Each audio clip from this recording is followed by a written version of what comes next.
Welcome to Man Does Tech, where I solve the problems you didn't even know you had.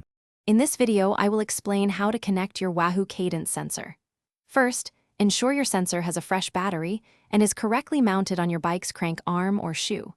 Next, we will walk through the pairing process with your preferred cycling computer or smartphone application. We will also cover common troubleshooting steps and best practices to ensure accurate and consistent cadence data for your rides. This guide will help you get up and running quickly. To pair your Wahoo Cadence sensor, first wake it up by spinning your bike's crank arm a few times. The sensor's LED light will flash to indicate it is active.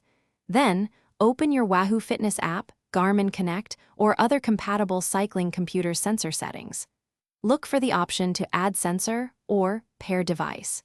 Your Wahoo Cadence sensor should appear in the list. Select it to complete the pairing process. If you encounter connection issues, start by checking the sensor's battery. A low battery is a common culprit. Also, ensure the sensor is not already paired to another device nearby, as it can only maintain one active connection. Try moving your cycling computer or smartphone closer to the sensor to rule out signal interference. If problems continue, a factory reset of the sensor can often resolve persistent pairing difficulties. For optimal performance and longevity, regularly clean your Wahoo Cadence sensor and the area where it is mounted.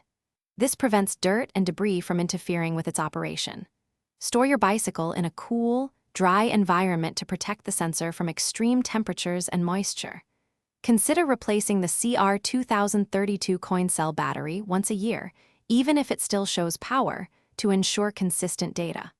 Also, keep your cycling app and device firmware updated for the best experience. Thanks for watching. If you found this helpful, don't forget to like and subscribe.